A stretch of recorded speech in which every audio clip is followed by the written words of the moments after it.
All right, Mr. Chairman, we are good to go.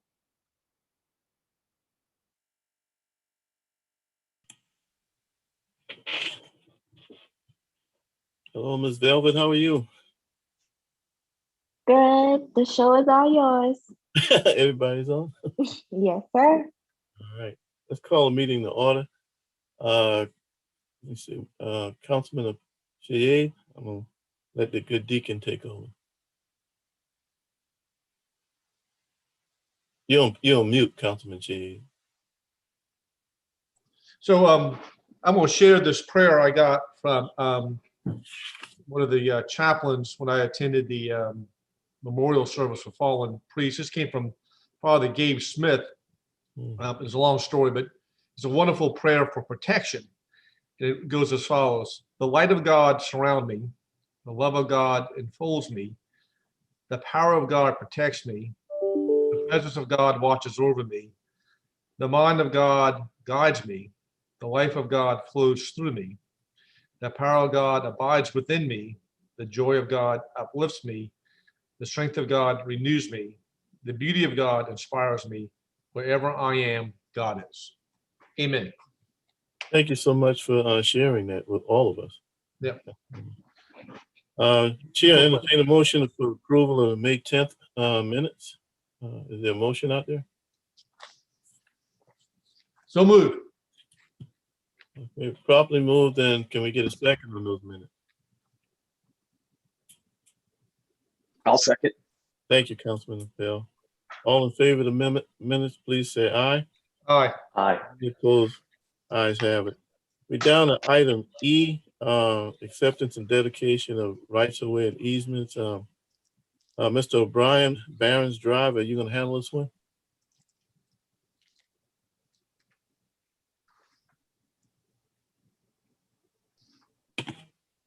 Tom is not on today. He's on vacation. So who's gonna Mr. McQueenie, you gonna handle this one? Yes, sir. And Thank you. I apologize. I didn't know Mr. O'Brien was out, but these are 4 dedications. The first 3 are for subdivisions.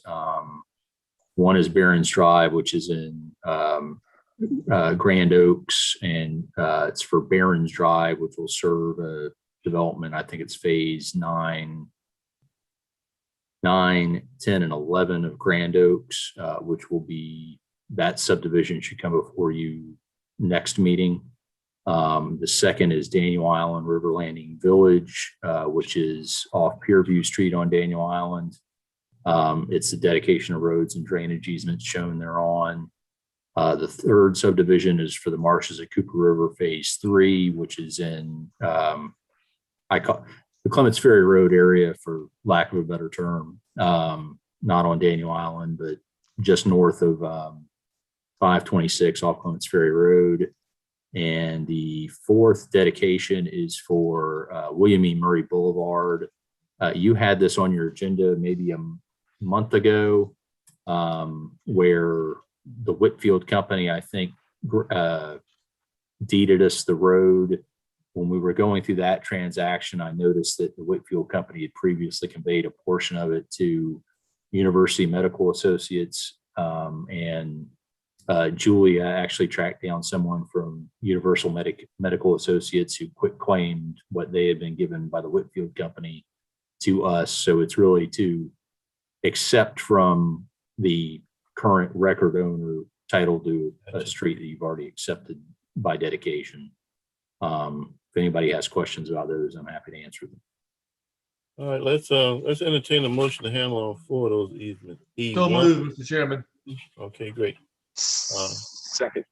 Probably moved in second. Any more questions of Mr. McQueenie on those easements? Hearing none, all in favor, please say aye. Aye. Any opposed? Thank you. Now, who's going to handle the temporary encroachments? Is that going to be Mr. Fountain or item F, 1, 2, and 3? I know Mr. O'Brien normally handles those. Is that going to be you, Mr. McQueen? I can fill in, Mr. Chairman, certainly. All right, good deal. All right. Mainly, is there anything out of the norm that seems to be exceptional as opposed to the rule? No, it does look like the temporary encroachments are an aluminum fence, 2 aluminum fences and a sprinkler irrigation, all as temporary encroachments. All right, good deal. Thank you for that information. Now we're down to item G, public service update. Discussion regarding agreement between the city and Dominion Energy, the tree trimming. I see my good friend, Mr. Let me see who's going to handle that. Ms. Tammy's on the line. Good afternoon, Committee. All right. Oh, there you Yeah. go. Danny. Good to see you, Danny. Doing all right? Councilman Ware. He's on here Yeah, twice. listen, I like the wisdom coming in there. Danny, you on here on 2 different things on our Hollywood Squares. So for full disclosure, we tried to do this, we're all in one room and we tried to do it separate, but that's not of all the state regulatory proceedings that I've done, I've always been able to make it work. We couldn't make it work. So you're getting, we're going to share screen, and then Bill Turner's on one side and Tammy's on the other side. So we'll make do. All right, good. But I think we're going to go ahead and share screen if you guys are ready. That's fine. We're ready. Okay.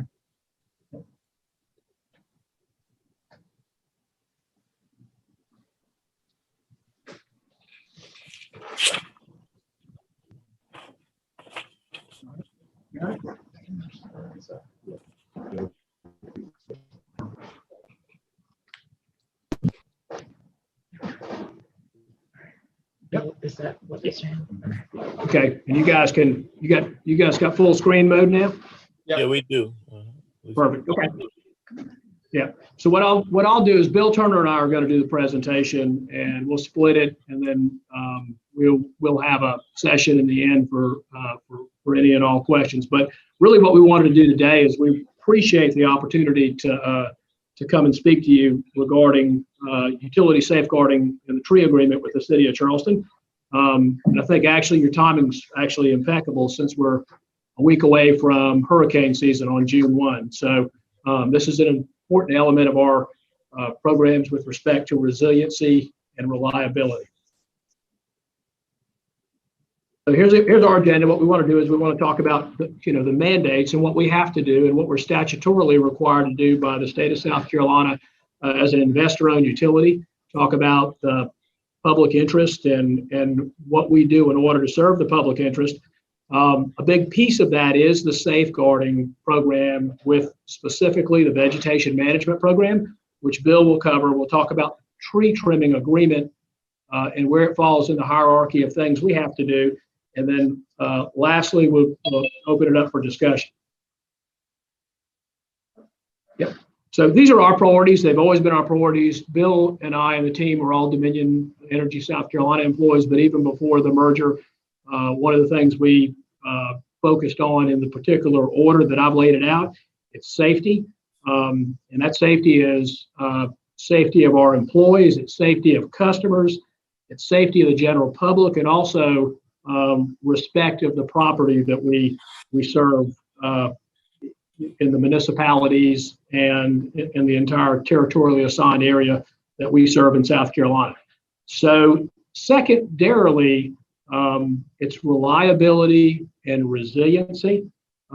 So I'll give you a quick definition for those. These are, they're national regulator definitions. So people interchange them sometimes, but reliability is the reduction in the amount of minutes or the elimination of the amount of minutes of outage of our customers on the energy delivery system. Resiliency is how fast we restore service when it goes out. So that becomes the subordinate priority to safety, and then the last is customer service. And if you're doing the first two right, you're generally going to get the customer service piece right. And we really talk on with the customer service around energy delivery system and around mostly our transmission and our distribution assets. This is the hierarchy that I spoke to about previously with respect to mandates and public interest. We're regulated by the Public Service Commission. They ultimately deal with rates and service level, and the adequacy of service are probably the two big broad levels. So that means when the service isn't at the right level or it's not adequate in terms of minutes of outage or the restoration's poorly done, Public Service Commission, besides the public, are the ones that are going to be the judges of whether we did our job. Subordinate to that is within the municipal limits, with all the areas that we serve that are outside the unassigned but territorially assigned areas, we have a franchise agreement. Franchise agreement, works through the requirements to also serve reliably, but it also governs our need and rights to use the streets and rights of ways in public places within the municipal limits. So it's a bilateral contract with a city. I think I'll quote you some quick statistics just so you'll get an idea of what the value of that contract is. I think we gross sales in the city of Charleston in 2020, 196 million in electric, 28 million in gas. We issue a franchise agreement or franchise check to the city of Charleston, and we issued one on, I think, March 30th, and it was in the order of about $11 million. So over the life of that agreement, the franchise agreement has paid city of Charleston right at $180 million.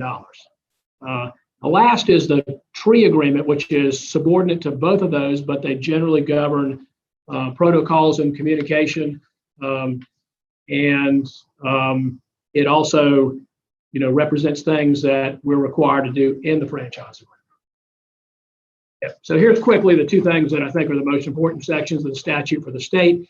It's the supervision and regulation of rates and services, and then the adequacy of service. And they're symmetrical. They're not, one doesn't go without the other. If you're spending a lot of resource and you're getting adequate results with respect to service level, but your rates don't support the community or don't support economic development in the state of South Carolina, then you've broken the symmetry. But they both go together. And so the franchise governs, as I spoke, the rights to use the streets and rights of ways in public places. But every customer that signs up for service with us also agrees to the general terms and conditions. In other words, pursuant to taking service, the commission says you've got to allow the utility to do the tree trimming, provide right of way, provide access to our facilities. You can't do things that are going to impair your individual service or impair the service of others. In other words, don't do something that violates the public interest that the company is required to provide in terms of its service.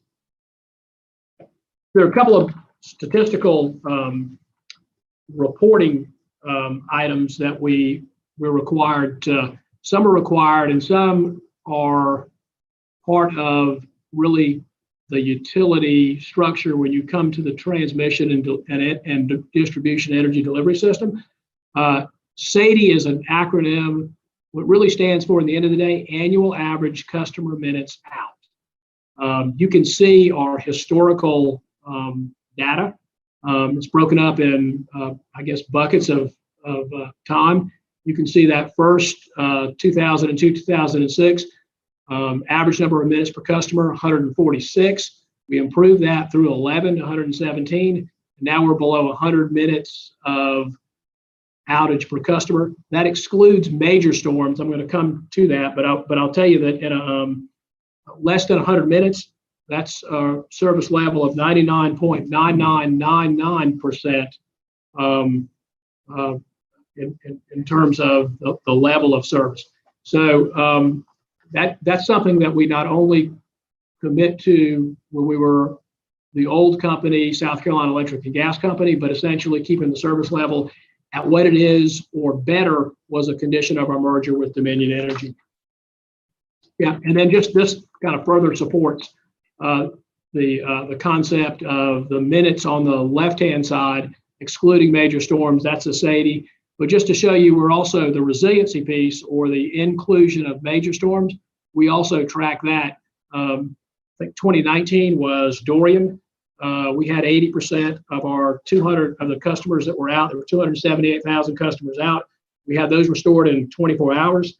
And then in 18 was Hurricane Michael. 99% of those customers were restored in less than 24 hours. So I'm going to One more slide. I'm going to turn it over to Bill to kind of get into the details of, our safeguarding program through vegetation management. I will say that the vegetation management is the key to all those statistical measurements that I just provided. They're the key to resiliency and reliability. Without those, we don't restore the service as fast as you would expect it. And those minutes of outage, you'll get, if we didn't do what we did today, I think you'd get calls from people who would demand that they would need a better level of service from their utility. They obviously allow for faster restoration after storms. It's imperative that, again, that we protect the first priority, which is safety. That's for employees and for the general public, customers included.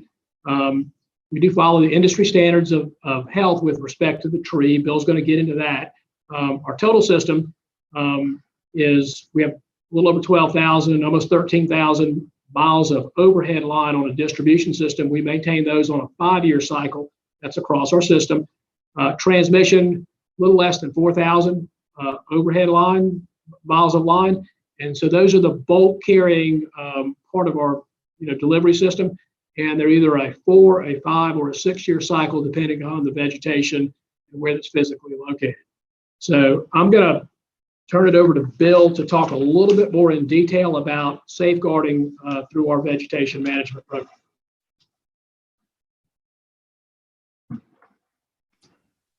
Thank you, Danny. Good afternoon, everyone. We appreciate time on the agenda to talk about this, what we consider to be a very important topic. I'll just tell you, we talk about tree trimming on a daily basis in some way, shape, or form. And I know, folks on staff at the city, Jason Kronsberg and David Grant and Clark, they do the same thing. And so we have very good conversations with them many times on a daily basis. And two of our foresters are in the room with us here today too, and they have a lot of different discussion topics with those folks. So again, thank you for your time. Thought this slide here, this is a plant hardiness zone map, and we thought this might be important to show you, and mainly from the aspect of there are approximately 300 growing days in South Carolina. So if you look at where Charleston is located on this map, kind of a darker yellow color, we're almost on the front end there, top end of growing season days. It just means that trees, plants, everything grow, or at least has the opportunity to grow very quickly in this area. And so that's why we have to stay ahead of this from a tree trimming standpoint to make sure that our system is reliable and resilient.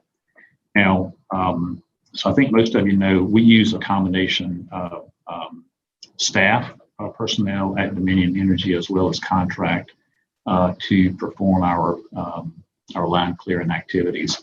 The staff members that we have have BS degrees from numerous universities, colleges in forestry and forestry management. They are licensed in the state of South Carolina, licensed foresters, or certified arborists, which is an additional certification that they have earned, in addition to being a commercial pesticide applicator as well. So they interact with our crews many times on a daily basis. They certainly are brought in when there's a large leader or limb that we're going to potentially have to remove from a tree. They're brought in as a consult to make sure that's the right thing to do. They are also driving the process, making sure where we're going to be trimming, and I'll show you a little bit about that in just a few minutes.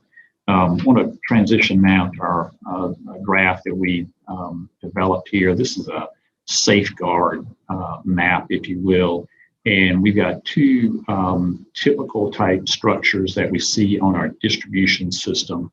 So these are typically structures supporting conductor, energized conductor that you'll see in neighborhoods. One on the left is a three-phase configuration. One on the right is a single phase. There's all kind of different brackets and things of that nature that we use at the top of these poles to actually hold the conductor and to insulate it. But these are typically what you see. So the important numbers to look at on here are 10 feet minimum on the side, 20 feet minimum on top, and then 4 feet down below the neutral conductor. So if you look at that top box on the left and the right diagrams here, that's the thing that we're most concerned about here. We also do some trimming at the bottom around the pole itself and around down guys, as well as if you look on the right, we've got a squiggly line there. That's a service line that's going from a pole with a transformer on it to an individual customer, homeowner, or business in that case. We trim that for abrasion. So if a line is actually touching that, we will trim it back about a foot in diameter is what we do there. But key numbers again, 10 feet minimum to the side, 20 feet above, and 4 feet below the neutral. Now, those are minimum numbers, and I know we've explained some of this to you in the past. That can go more than 10 feet, and in some cases it can go less than 10 feet. And this is a decision that our crews and foresters would make based on in trying to keep the health of the tree at the front of this discussion. So there are cases when a large limb may be okay to be less than 10 feet, but the flip side is also true that we may have to cut more than 10 feet in order to protect the health of the tree, just to make sure that we don't get rot and decay entering the limb and potentially the trunk of that tree, which eventually will kill it. So we do have to be very careful. The right cut is very important in these cases. So the specification that we use is an ANSI specification. It's ANSI A300. And the two pictures or diagrams on the left are typical cuts. And I know that you've seen this throughout the city and other municipalities. One on the left is a V cut. The one in the middle is an L cut. And that's pretty much bread and butter in terms of what we do almost every single day. And those are two examples there. And they're shown in the example as they should be with the right type cuts. Look at the one on the right. This is the structure of this tree is a little bit different than some of the others here on the left. And so what we get from the specification, this ANSI A300 specification, is what to do and what not to do, where to make the cut and where not to make the cut. So that there's various things. I know David Grant is aware of this, and these are discussions that we have with him as well as other foresters and arborists and other municipalities about making the right cut at the right place. And sometimes there's a situation where we may have to bring David in or others in to say, hey, I need you to come out here and look at this with me before we go any further. Mr. Chairman, can I ask a question at this point? Yes, sir. Go ahead. So if you go back to that screen, I think this is where we get the most complaints from our constituents when we look at this V cut or L cut. And this is where you can help us out a little bit, because this is sort of where the discussion kind of ends up. And if you go down, if you're familiar with my district is on Old Town Road by Charlestown Landing. Right.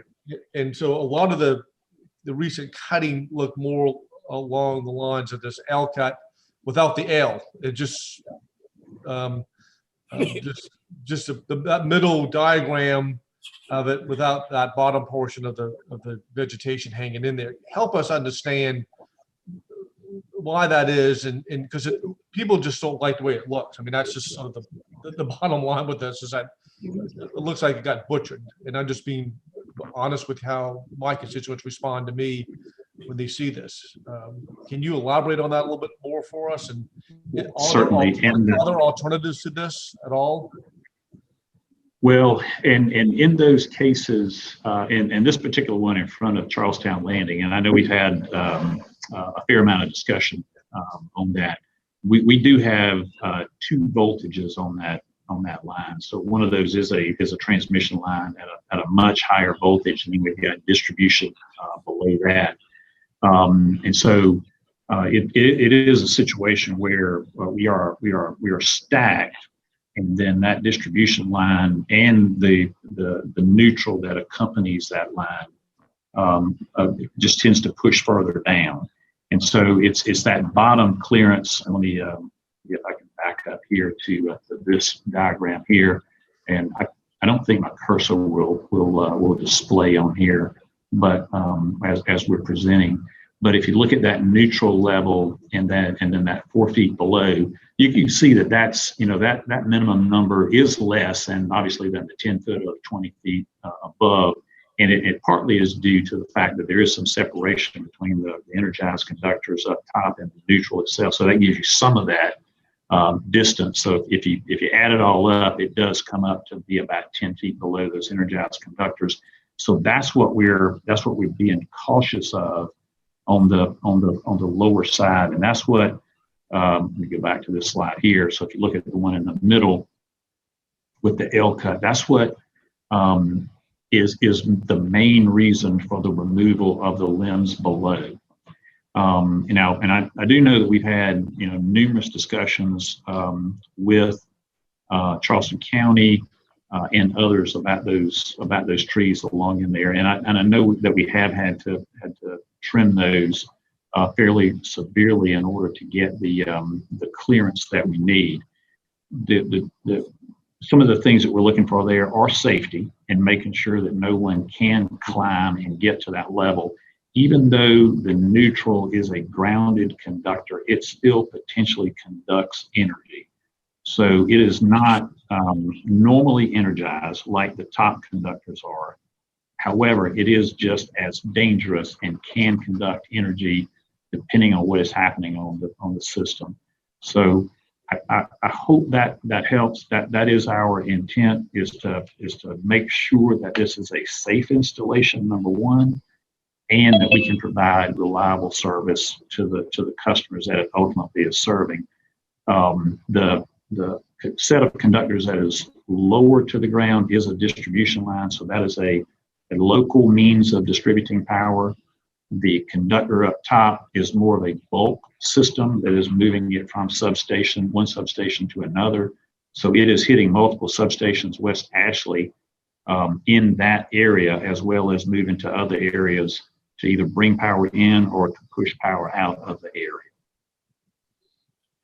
So some of the trimming is not just for, if I heard you correctly, it's not just for the clearance part, but it's also for the safety part as well, because of what can and cannot be transmitted. Am I saying that properly?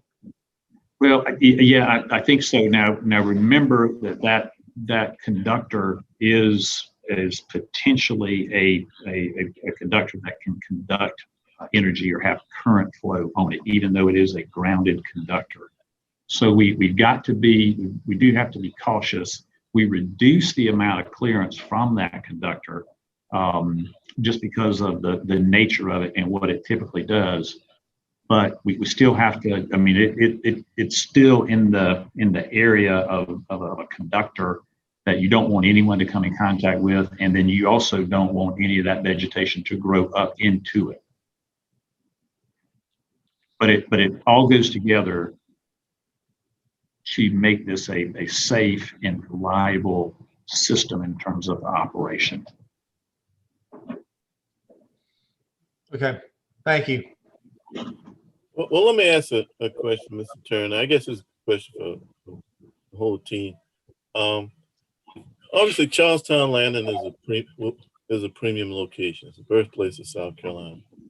And I'm sure there may be other premium locations. And believe me, everybody's tree is important to them. And I understand why you got to do it. And I think everybody on council side understands why. But if the plan is to do the L shape in this particular case, I guess, you do this every roughly 4 to 6 to less than 10-year period. Is there a way when we come up, when you all and we, because we all in this together, come up with these premium locations, as I say, Riverland Drive is another one, to say, listen, guys, we're going to be in here 5 more years trimming these trees.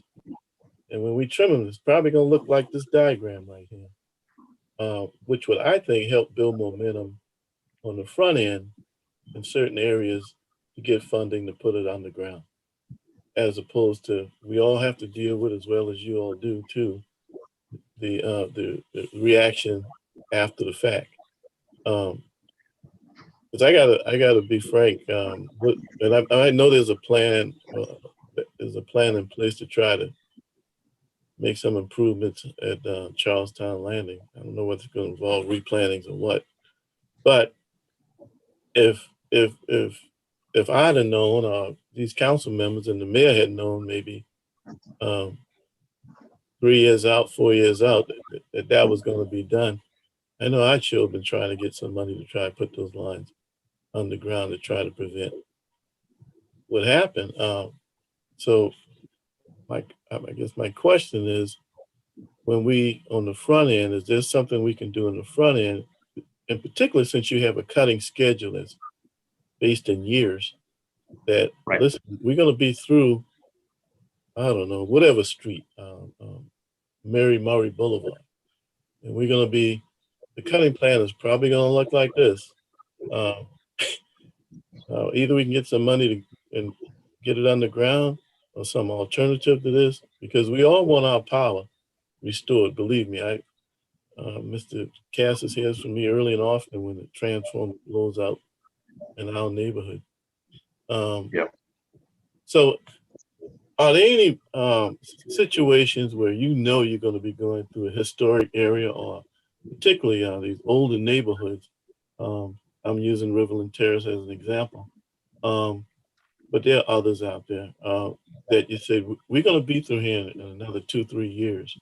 That would kind of help us, I guess, on a funding priority to say, whatever funding we got, maybe we'll turn attention to those high priority areas. Let me put them like that.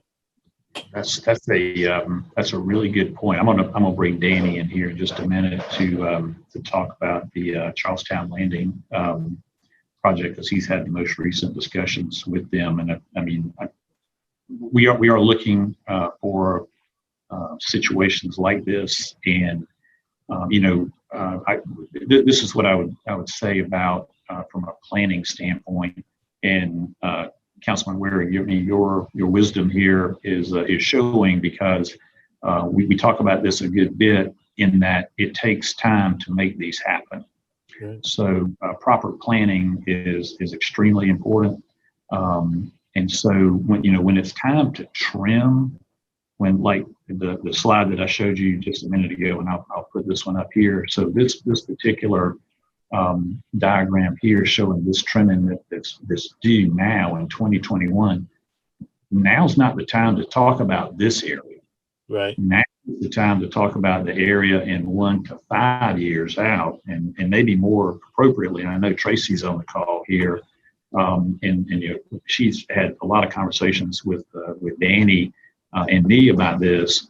About how do we lay these projects out, and what's the best most orderly way to do that. But we need some time to make it happen, and I know many of you know about the easement situation, and how difficult that can be. So we need a little bit of time to work these things out and kind of break them down into manageable chunks. So the proper planning, and I think we're moving in the right direction with the city. There's a position that's going to be open here soon and fill soon to work with us to try to make these projects happen. I'm going to let Danny slide in here and then talk to you specifically about the Charlestown Landing project and give you some of those details. All right, great, thank you. Yeah, thanks, Bill and Council Public Works Committee. That's great questions. I would tell you that one of the best things that came out of the tree agreement was the ability to create expedited projects, an alternate path that didn't just address neighborhoods, but addressed projects, or had the ability to address projects like potentially Riverland Terrace and Charlestown Landing. I would look at those projects a little bit differently, and I'll tell you why. But what Tracy and what the committee's done, which was really, in the end of the day, they were formed as a result of the tree agreement. So it was specifically designed to address aesthetics around trees. In the case of Charlestown Landing, because it's transmission, I would actually advocate not for undergrounding, but I might advocate for actually a rerouting of the transmission, maybe a little deeper into the property. And therefore it's out of the view shed. And therefore the vegetation line along the front can be whatever is desired by the city and by the county for access to the park. It's probably a little bit of a hybrid solution. I recognize the importance of that property. And I grew up right there. I was there when Charlestown Landing shot off the fireworks at the opening, the very first time. So Showing your age, Danny. Councilman Shane, I believe you were there too. Me too. I was there too. Shoot. Let me show you how bad it was. I was on the wrong side of the creek. We went on the side where the guy who's handling the pyrotechnics were. We said, hey, nobody's over there. Let's go over there. We almost got blown up. Well, so we all agree that the property is pretty well, but I think the ability of what I would describe as this expedited process, this has now been set up and is kind of in what I would say it's in its final stages. It was a lot of work, quite frankly, on Tracy and on city staff to kind of get things moving in that direction. But that then allows for the ability for the city to use what's already money that has been set aside. So there's already a specific carve out from the franchise fee that goes into a special fund, and those dollars they can be used for relocation or they can be used for for undergrounding. In the Rivel and Terrace case, it probably is because it's distribution. If you can get the easements and it's shorter sections, and customers are willing to to convert over, that's a solution. That's a solution. What I would expect to see as a result of the expedited process, I would expect to see shorter and much more executable projects. So when you get to the neighborhoods, like for instance, now we just started work on Country Club 2. But because it's a neighborhood, it's going to take a considerable amount of time, and it takes a considerable amount of work to get all the easements and to facilitate the approvals for the individual customers. We'll move next in the neighborhood process. We're in the process of just starting Wapu Heights. We'll have that designed maybe by the end of August. But these other projects are very short and should be very linear in nature. And we should be able to move those projects much more forward. I think in the end of the day, you guys can kind of figure out the symmetry between what we think about in terms of service level and think in terms of cost. If the first thing is you get right tree in right place, but the thing that we're dealing with now for the most part is both trees and utility assets are in the same place. So one's got to move. We can't meet the service requirements that we're mandated by the state if the tree's there. So one has to move, but it's a cost share method, I think, in the end of the day that allows for us to either reasonably move, whether it be underground or whether it be to relocate. So, I think we've spent, across the state in our service territory, we're at $60 to $70 million worth of projects. City, because we started out basically with a neighborhood concept, just didn't gain the traction, but I think you've got the ability to catch up and probably exceed everybody with the way the new process is set up. So, are there any opportunities with I know the infrastructure bill hadn't passed, but is there any potential opportunity if something does pass to get monies for, and certainly infrastructure to reroute lines like that or possibly put them underground? There can be other adders. In our regulatory model, the way we're set up is we essentially, council, where we match, and then what happens is that the amount that we match in that process, that then becomes, that essentially goes into rate base for recovery from all customers, not just customers from the city of Charleston. That's a fairly, that's a robust. In other words, you're going to get $1 million worth of undergrounding, and you're paying $500,000 for it. That's a dollar for dollar match. If we thought there were other resources which could then create offsets, I have, I'm familiar with, for instance, when Mount Pleasant did most of Coleman Boulevard, they got grant money to make up for their match. So they never utilized any of the hard dollars that went in the franchise. We were still obligated to match those. So I would just keep that thought process in mind. We would work with Tracy on, to explore any of those avenues. What I wouldn't want to be doing is waiting for the money to come to us, but we know we got at least the ability to do something for really essentially half of what it costs. Undergrounding. We have the match. Okay. All right, let's try and move it along a little bit. Thanks a lot. Okay. Yep. Really good question, Councilman Waring, about what options are available there. And a lot of people think about a conversion from overhead to underground, but in many cases, a relocation works as well. North Charleston has done that. Several other municipalities have done that to move maybe like a line off of Main Street. In North Charleston's case, it was on Montague, East Montague Avenue. They just moved it to back lot. It worked great there. I think we just got three slides left, and we'll be wrapped up, and we can take any more questions if you have them. But just a little bit about communication. That I think you probably already know some of this, but we do meet with city staff annually. So at the start of this year, we met with them to go over this project that you see on the screen here. If a public workshop is desired, then we will certainly have that, or multiple ones of those. Sometimes we combine that with the county or maybe public service district, that sort of thing. As we approach a street or an area or a neighborhood, we will send a postcard to each individual customer. We send it to the actual physical address. And then we also will send an email if the customer has elected to go paperless. So it's one or the other. It's not both, but it's one or the other. And that's several weeks in advance. We, again, coordinate with the city, especially the neighborhood services division, and ask them to communicate with the individual neighborhoods and their leadership, and then regular field visits, as well as monthly communication with city staff about what we're doing on our system. Andy mentioned right tree, right place. Got two examples here to show you. These are not within the city municipal boundary limits of the city of Charleston. They're just maybe slightly east of the city of Charleston. But the picture on the left shows wrong tree, wrong place. The one on the right is a contrast of that.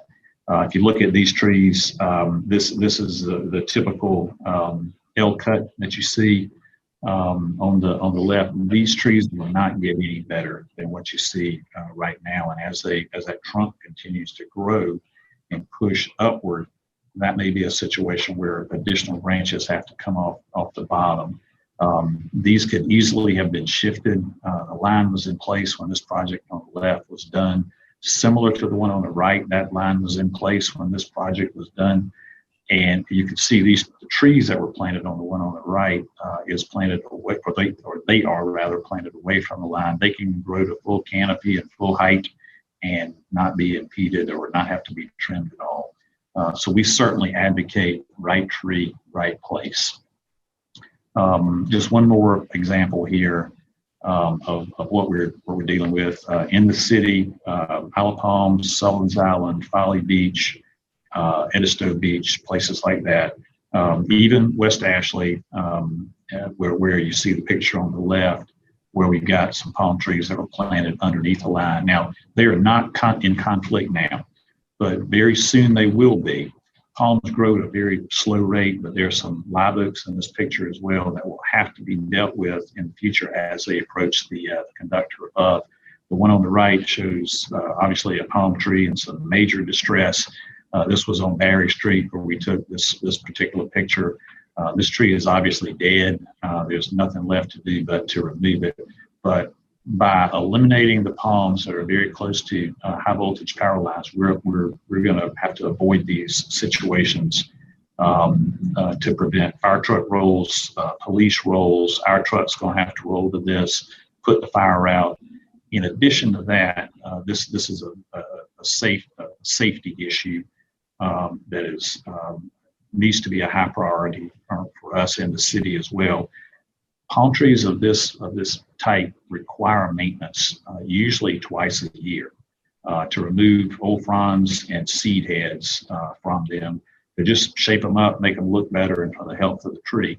When someone is in that area, and you can see from the picture on the right, they are very close to energized power lines. Now, usually a palm frond is not going to contact the line at that point, but they have a saw, they have a stick saw, they have something else that they're using, and that saw can get away from the operator. That causes contact, that potentially causes some type of trauma to that person who is cutting. If they climb the tree, then they're potentially going to fall out of the tree to the ground if they don't get shocked and or electrocuted. So we're doing everything that we possibly can do to prevent these situations from happening by addressing them as we're doing within the city and within other municipalities. We have been involved in a recent case, and we know that this can be very costly. The most recent award that we have seen is over $20 million for someone that was doing this work to a palm tree. So we want to prevent, obviously, this from occurring, just for the safety aspect of it. I mean, we just, the reliability part is, we can deal with that later, but we want to make sure that everyone is safe dealing with palms. And we've got one more slide for you, and I'm going to switch it back over to Danny here, and then we can wrap it up. Yeah, just a quick summary, and I think we've hit most of these points, but I'm going to, just for everybody's benefit. So the tree agreement that exists now, it was a result of the agreement in 1989 being out of date.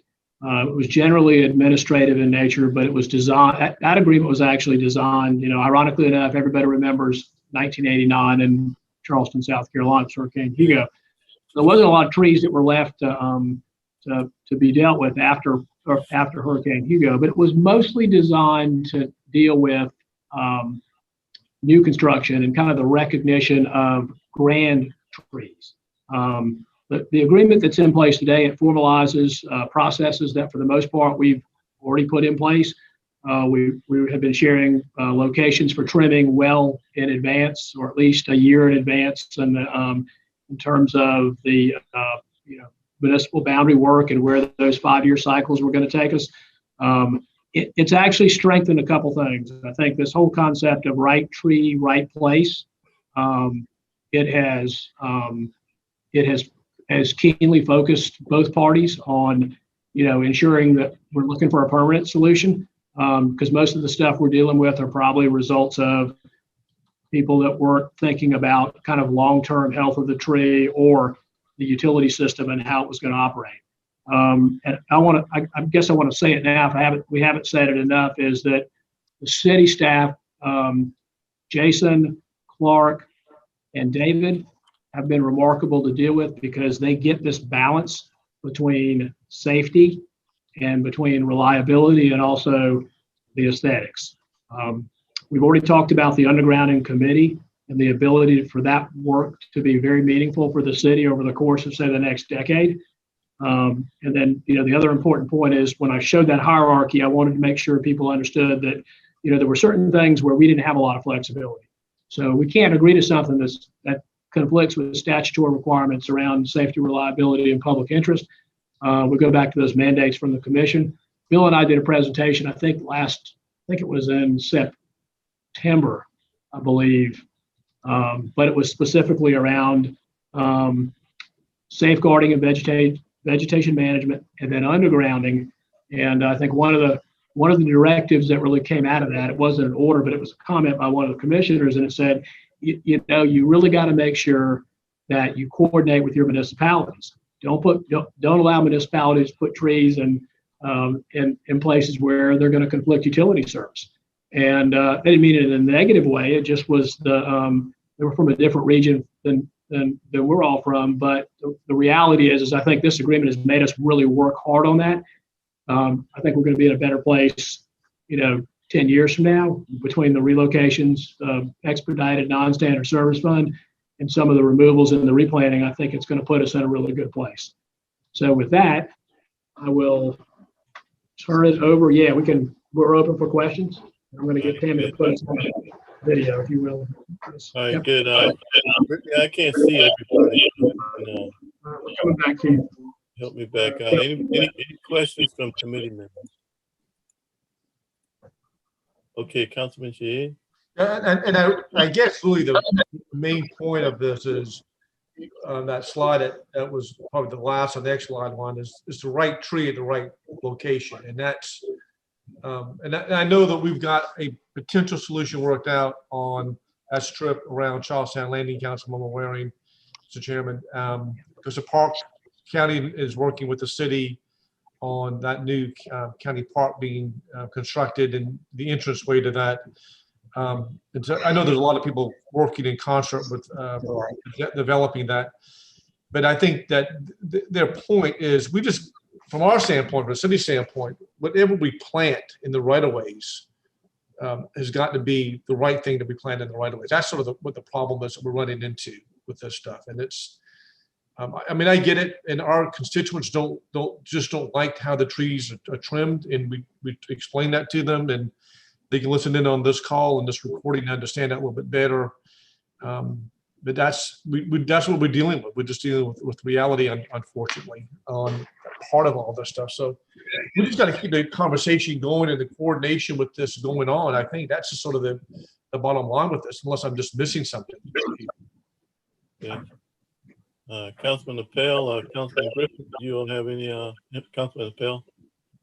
Yeah, thank you, Chairman Waring, and thank you to Danny and Bill and Tammy for meeting me and Councilman Griffin and several others out at the Jasper downtown on Friday of last week to sort of have a little, site visit and look at some of these issues in action, both some of the new construction issues that we saw at the Jasper, but then also, right around the corner, I think on Bar Street, some of the issues that we, more typically see in neighborhoods in my district, some of the older neighborhoods where you've got trees that have been there forever, and the cutting that goes on that way. I mean, this is a multifaceted, complex challenge, and it's comforting to know that we're addressing these issues from all angles. So, like, for example, I mean, Danny touched on it a minute ago when we went through the slides, but that brand new construction at the Jasper, there are utility and tree conflicts that were installed like real recently. That's unacceptable and should never happen. I mean, that is going to present a problem for Dominion in the future with respect to these trees. We have a very intense, detailed development review process through the TRC. As we were all sitting around on the street the other day, we talked about adding another box to the list. Are there utility conflicts? I mean, when you're at the TRC, you look at, okay, here's the buffer, here's where the trees are going, where are the utility lines? And linking that up and having that timeout moment on the fly during the development review process is a simple way we can try and avoid some of these issues from becoming issues on the front end. We've already got issues all over the city. The last thing we need to do is keep piling on the issues. So I think that's great. And then when it comes to the older neighborhoods, I mean, we got to get these utility lines underground. And I think we've spent a lot of time working on that process. We've got a new ordinance in place, a new framework. It's not going to be a wave a magic wand and everything gets underground overnight, but it's an exciting opportunity, and we're going to be pushing forward with it. But I think this is very good. This has been very collaborative and a very positive, relationship with Dominion on these issues. And we just got to keep working on it. And I'll leave y'all with this. And it's it's a bit of a morbid thought in some ways, but I think it's also an opportunity. It's been a long time since we've had a real bad hurricane in the city. I was 5 years old when Hurricane Hugo came through. And Councilman Griffin probably wasn't even born yet. So not for another 6 years. Wow. Wow. Yeah, now both of y'all showing y'all's age, okay? So yeah. Truth and consequences. I say all that to say, I mean, even under the best most optimistic set of circumstances with these new undergrounding protocols we have in place, both the neighborhood-wide approach and these smaller projects. I mean, we're all dead before everything gets buried under this approach. It's just the reality of it. I mean, there's just limited funds, limited resources, limited capacity, et cetera. There may come a day, I hope it's not for a long time, when a lot of power lines and a lot of trees get leveled in this city. And that could potentially be an opportunity where we begin to address these issues at scale with recovery funds, with a lot of resources. And one thing that I might just suggest, and we talked a little bit about this the other day, is let's have a plan in place. So if and when that happens, we can really achieve a lot of these gains in this area quickly. Now, Bill was quick to point out that, after a storm, people are not as much concerned with undergrounding power lines and tree aesthetics as they are wanting to get their refrigerator working again, and they're wanting, power to come on quickly. I get all that, but to the extent we can, think, strategically on some of these issues, I think that might be a good way forward. So thanks again. This has been a great process, and look forward to working with y'all in the coming years. That's no minor point, young man. Let's have a plan of it ready. Cause listen, another hurricane will hit our way. Councilman Griffin. Yes, sir. I just want to thank all of the members of Dominion and city staff and Councilmember Appel we all met out there on Friday morning and had a robust discussion and had a nice little walkthrough. It's a shame over there at the Jasper. You've got trees that have been planted that are like up there touching the lines, and we could have, or they could have, did underground on the back of the property before it got to that point. And, we got to all be smarter about that. And we have to work together. There's no way that we're going to be the ones that can control the narrative. And there's no way that Dominion's going to be able to be the ones who control the narrative. We've got to make sure that our developers and our property owners, when they build these parcels, that we find ways to make them want to underground their lines. That's what the future's got to be. And then with these older neighborhoods, a point was made and that it came down to one person.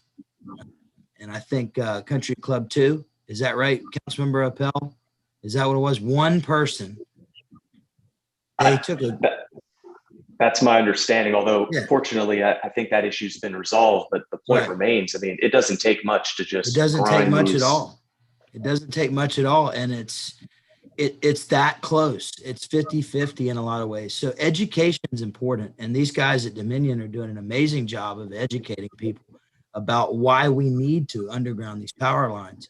Not only because it's aesthetically, because it's a safety measure. And, when we actually walked and saw a palmetto tree that had caught fire 2 years previously, and we were still finding the ashes laying down there. The tree 2 years later, last Friday. All of that being said, that the only way that we convince our constituents that this is what's best is for us to have these open dialogues like today, and to see the transparency from Dominion. That's how we all move forward together. And we've got a really great partnership here, and it's only going to get better. But they sent me home with a lot of pamphlets. I did some light reading over the weekend, and I'm going to start sticking them in my neighbors' mailboxes so that they can get some reading done too. Appreciate everything, Danny. Thank you, Bill. Thank you, Tammy. Thank you to everybody. Y'all are great, and we're very lucky to have you here in Charleston. Yeah, Mr. Mayor, I saw you had your microphone off. I don't know whether you had a question or observation to make. No, well, I would echo some of those comments to thank Tammy and Bill and Danny for working with us, particularly over the last year. So we put that new agreement in place and then been working on the undergrounding. It's really been a remarkable effort. And just remind everyone, we have to stay vigilant and make sure we're following the agreements in place. And I look forward to the next franchise agreement and see if we can make any further improvements on what we got. But in the meantime, focus on planting the right tree in the right place and setting it up for success in future generations. And we're going to put another plaque out soon to Pug Ravenel. He and Mayor Reed did such a wonderful thing 30 years ago. I remember writing him a check to plant an avenue of oaks down East Bay Street. And I mean, in concept, that was just great. But don't do it where they're overhead power lines, because eventually it's going to create a problem. So I think we've learned those lessons now, and we're working together. We have to remain vigilant, but I add my thanks. Okay, thanks. Well, of course, I add mine as well, Mr. Mayor. But listen, I still think after this great kumbaya, and we have had that, it should be an action step or a couple of action steps coming out of this one. The issue that Councilman Appel said, we should have a plan because we really are overdue for a hurricane. And when that happens, what will that look like? Or who should pay for that? Did the city engage that process? Should it be 50-50? I don't know. But I know one thing, we should have an action step coming out of this one. And then the second thing is, I can go back 22 years ago, and believe me, we were on thin budgets. The very office park I'm sitting in right now, we did underground wiring. My father and I, okay? And we didn't have any government money doing this stuff. It came out of our piggy bank. And it's because Danny Forsberg recommended, he was the engineer on the project at the time, and he recommended it at the time. We did a subdivision, again, low to moderate subdivision, no government subsidy, anything, put in the road, water, and all of that. And we put it on, we put it on the ground. What happens if the city, and I'm gonna ask you this, Mr. Cassis, do you know any municipality in any state that requires, if you do a development of certain size, that you have to put the wiring on the ground? Then there was a time when subdivisions, the city would pay for water, sewage, sidewalks. Now the developer pays for that. What's the difference in, again, putting it on the ground? Can we require that? You know any municipalities that require that? Yes. So, well, I'll a couple of things. So, if in a residential subdivision today with 24 lots or greater, single phase, those facilities go underground. Mm-hmm. If there's three-phase service that's required, that cost is borne by the developer. We on occasion still have developers that will opt for some overhead. Mm-hmm. You can you're in the position to, as a matter of fact, you see it almost all the time, and more along the peninsula. But most of those cases you guys described at the Jasper, those are actually developers pay a significant amount of money to underground when there's conflict for strictly aesthetic purposes. Mm-hmm. So you could, in that discussion around the technical review committee and in an ordinance, you could have them provide the funding. So we understand that it's expensive, but it is a permanent solution. It doesn't de-risk everything. It de-risks a wind event. On a peninsula, you're never going to de-risk a water event by putting stuff underground. Right. But in areas where there's high ground and water's less of an issue, then you could go that route. We'd be glad to work with you on that. Okay, thanks. Listen, I appreciate it. We are all into this one, and I really do appreciate the time. And I know Ms. Parker didn't get a word in sideways, but we all appreciate her services. Please believe me. Anyway, I think we're all in. Thanks again. I know there'll be another time, but I appreciate you getting your team together for us, Mr. Cassis, so we can address all sides of this issue. Yeah, no, thank you very much again for letting us present. We appreciate it, Councilman. No problem. Like I said, we're all in this one together. See you later. Let's go on to item H. Mr. Fountain, small project allocation, item H1. Yeah, thank you, Mr. Chairman. So this is a project that was previously recommended for allocation by the Public Works Utilities Committee out of the FY 2020 small project allocation. It's the approach on this one is a cost share MOA with the town of James Island, where the town of James Island will actually, they have acquired easement and completed a design and permitting on a project, and they're looking for a cost share basically for construction. So we proposed as was approved by Public Works Utilities previously with the allocation, a 50-50 cost of construction match, not to exceed $65,000 total dollars from the city to the town, with the city again managing that construction under their on-call construction contract. It's Move basically for approval. an outfall Properly pipe. moved, and we have a second out there on this motion. I'll second it. Properly moved and second. Any last comments, Mr. Fountain? No, thank you, Mr. Chairman. All right, all in favor of the motion, please say aye. Aye. Any opposed? Thank you. Mr. Fountain, low battery seawall restoration project discussion. Yeah, so Mr. Chairman, we have two items for the low battery seawall. The first one is the discussion of the funding, just in preparation of the second item to make sure we understand the how the second item is laid out. Mm-hmm. The first item basically is going over again our funding situation. We've previously discussed building the low battery seawall in 5 phases. We're currently looking at a 4-phase approach. To remind everyone, and Ms. Wharton's presented previously on this in this committee, but to remind everyone, the city has generally put aside about $5 million per year for the low battery project. There was some modification of that in 2019 and 2021 due to the budget situation, but we have set aside about $34.5 million to date. We are looking, of course, now towards the design work for phase 3, which is next year's construction under the current pace that we're going. But basically, we will have expended the money that we've set aside to the point where we'll need additional money in order to build phase 3 of the low battery. So we are proposing a design approach here that would need about $13 million more than we've currently set aside for next year's construction phase. So What was that number again, Matt? it's about $13 million, Councilman Shade.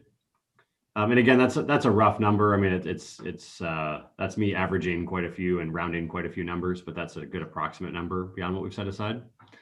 We will need a total of about $30 million more than we've set aside to complete the wall all the way out. Not in addition to the 13, but total about $30 million more. So we've looked at some options. I think what. Well, before you move, Mr. Fountain, let me ask this: how much did we have set aside? And Ms. What's on to date? There's about $34.5 million. So that's how much we had kind of banked up for this. Yes. So if I'm hearing you right, at the end of the day, we're gonna need about 64 million all total, 64, 65 million. Yeah, Councilman, that includes some contingency and some potential for reimbursement from CWS. So it may be a little bit less than that, but from a contingency perspective, that's where we would look for from a project budget. I kind of thought when the number that we had, and this was, going back to the Raleigh administration, was $50 million. So I guess there's a little inflation in there somewhere, Yeah, and that's going back, 10 years.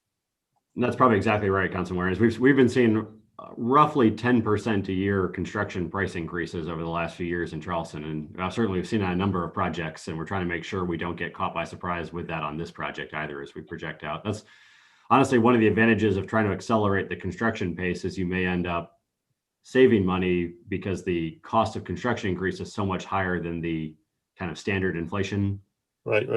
rate. So one of the options we've been looking at with BFRC is potentially considering a bond on this project because it is actually shovel ready and expense ready. So that's something we'll likely be coming back to Public Works Utilities to discuss in more detail. Is that a stormwater bond or a GO bond? Councilman Warren, this is Amy. It would be a hospitality revenue bond. Okay. All right. Thank you, Amy.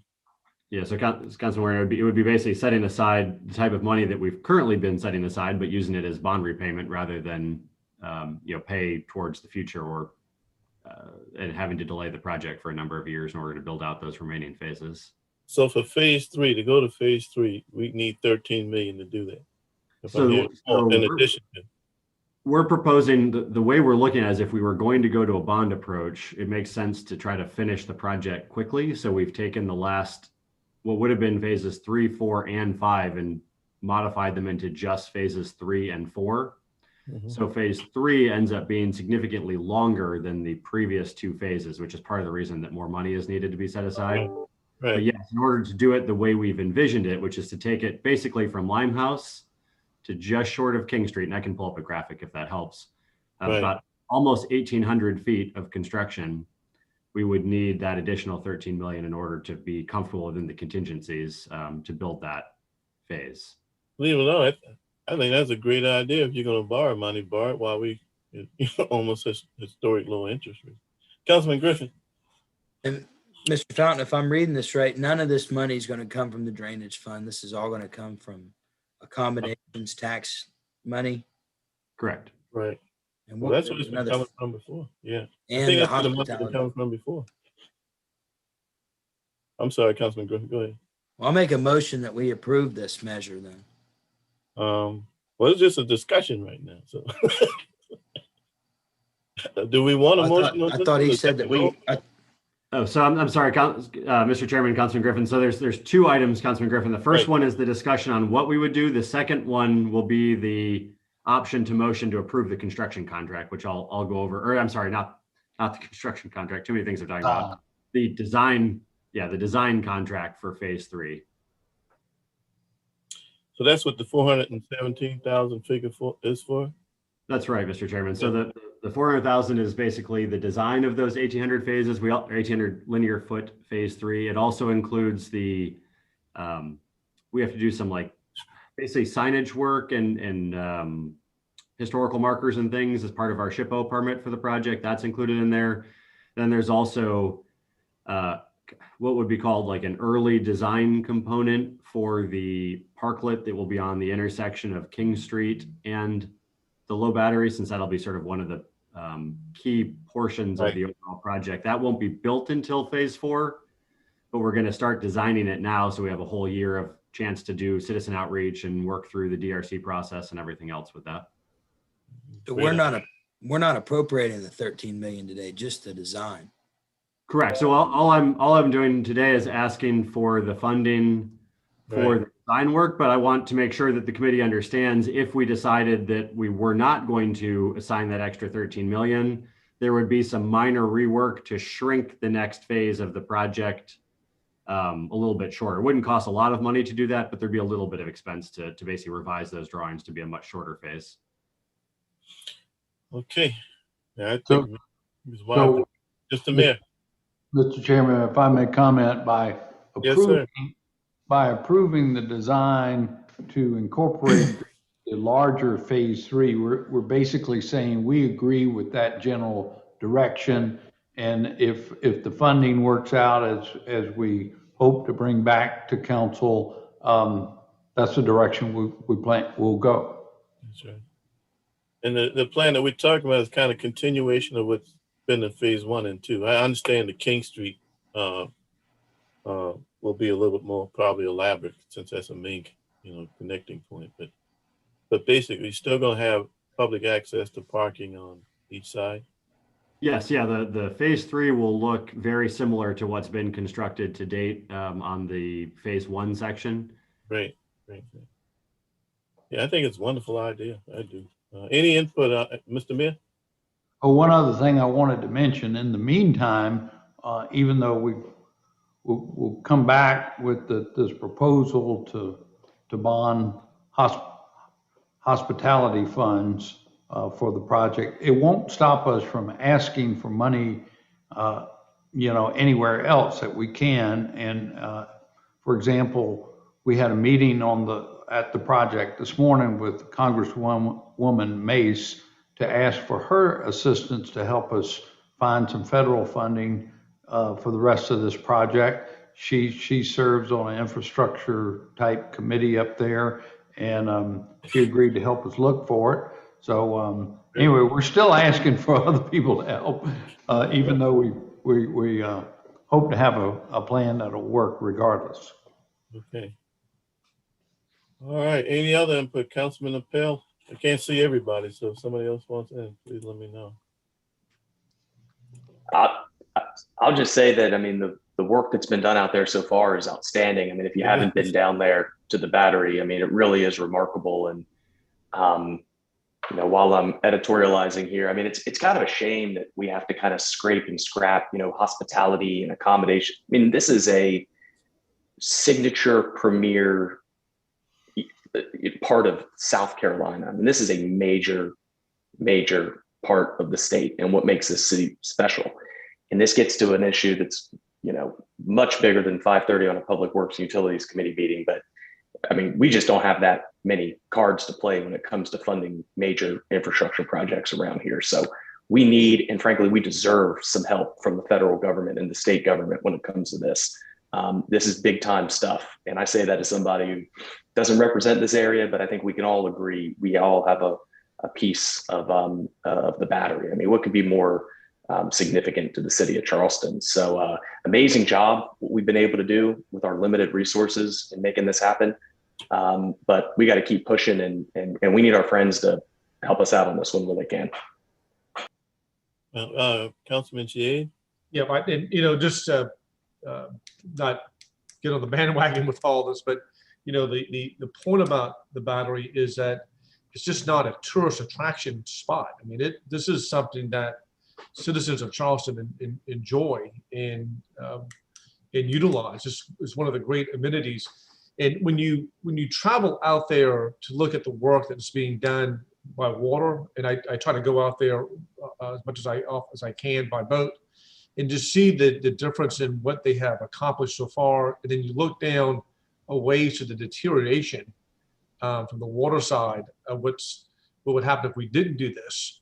You know, it's just incredible opportunities that we have to preserve this wall, and it's getting better. I mean, it's not just a preservation project; it's an improvement project for all of us. So, a lot of coordination with this, a lot of help from everybody, and I think that we're tapping into every possible source of income that we can. And there's more to get out there on this thing. So, as well. Well, I can tell you, every year, with the exception of, I think last year, our austere budget, I don't think we put any money aside, but 9 out of my 10 years on council almost, I voted for, we chip and put monies away from those same pockets. And it proved its benefit. Mr. Mayor, I'm sorry, you had your hand up. Well, I'm share one more comment. When I was leaving that meeting with our congresswoman down there, I was walking back to my car, and there was this gentleman fishing off the low battery, and I said, "You catching anything?" And he said, "Mayor, I caught 2 little croaker, and I threw them back. But you know what I'm really catching here is peace of mind." Oh my goodness.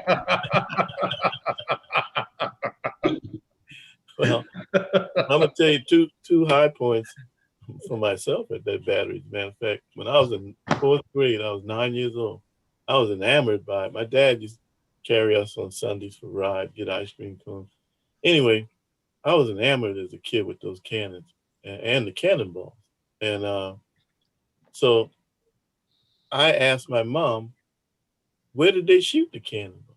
She said, well, they shot it over there at Fort Sumter and started the war. I said, no, Mommy, the North started the war. And she said, no, son.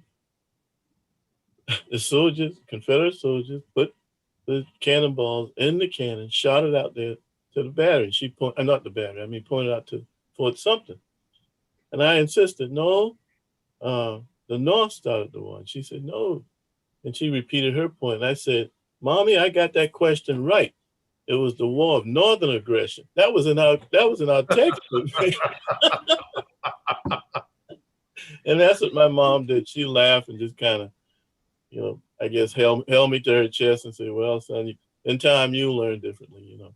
And then the next high point, I proposed to my wife at that bandstand right there. So 45 years, one of the best investments and proposals I've ever made in my life was right there at that bandstand. So yeah, that battery, I think more locals or just as many locals enjoy that battery as any tourists that come through. So it's a win-win all the way around.